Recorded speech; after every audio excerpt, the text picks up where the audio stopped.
Bienvenue au rendez-vous de l'expérience client saison 5, dédiée à l'IA. Je reçois Marc Laffin, élève avocat au sein d'Astrea Avocat. Bonjour Marc. Bonjour. Alors on va parler de réglementation et notamment de la réglementation de l'IA dans l'assurance. Qu'en est-il aujourd'hui ? Oui, en effet, aujourd'hui dans l'assurance, on a deux types de réglementation.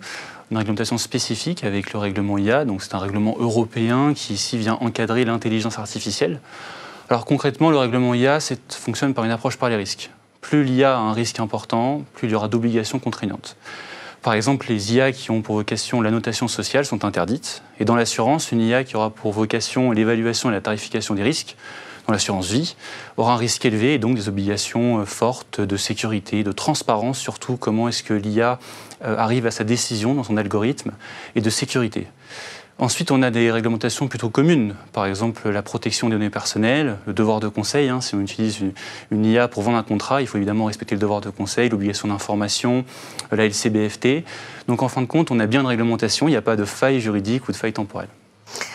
Alors, dans le cadre d'une vente d'un contrat d'assurance assisté par l'IA, quid du respect de devoir de conseil, justement ? Alors oui, en effet, le devoir de conseil, on va dire, c'est l'obligation essentielle du distributeur de produits d'assurance, à savoir distribuer un contrat en adéquation avec les besoins et exigences du client. Le devoir de conseil, c'est avant tout de la connaissance client, ici, du recueil d'informations. Donc on imagine que sur un portefeuille de plusieurs millions de personnes, il y a beaucoup d'informations à collecter et à analyser. Il faut ici proposer le meilleur contrat avec les besoins du client. C'est pour ça que l'IA peut être intéressant dans le recueil de données, dans l'analyse de données, et c'est déjà le cas aujourd'hui dans le domaine de la finance. Par exemple, on a ce qu'on appelle des robots advisors qui vont vous proposer, en fin de compte, les meilleurs schémas d'investissement. En revanche, c'est vrai qu'on peut avoir des petites difficultés, des petites erreurs de l'IA. Aujourd'hui, c'est quand même un outil qui n'est pas suffisamment mature, donc il faut faire attention, qu'il y ait toujours une intervention humaine, mais il n'y a pas d'interdiction formelle de l'IA dans le devoir de conseil. Alors, est-ce qu'on peut utiliser l'IA pour la criminalité financière, la lutte contre la criminalité financière, pardon ? Oui, exactement. En fin de compte, c'est même très pertinent parce que lutter contre le blanchiment de capitaux, contre la fraude à l'assurance, contre la corruption, c'est également de la connaissance des tiers et du client. C'est recueillir beaucoup d'informations, c'est les analyser. Par exemple, en assurance, on doit filtrer son portefeuille de clients avec les listes de gel des avoirs. C'est sur des portefeuilles de plusieurs millions de personnes, des milliards d'actions de filtrage. Il est évident ici que l'IA a un impact très important et une utilité parce qu'elle permet de faciliter le traitement des alertes.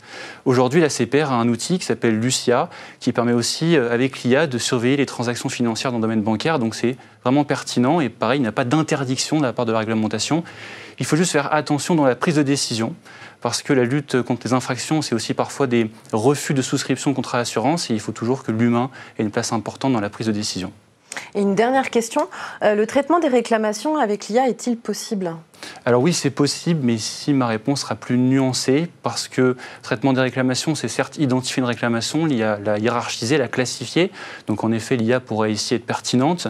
En revanche, la réponse à la réclamation dans le domaine de l'assurance, la réponse juridique complexe, pour moi, l'IA n'est pas encore aujourd'hui assez mature, assez efficace pour répondre à la place d'un juriste, par exemple, ou d'un avocat, ou d'un spécialiste expert dans l'assurance, notamment sur des sinistres très importants dans l'assurance construction, prévoyance.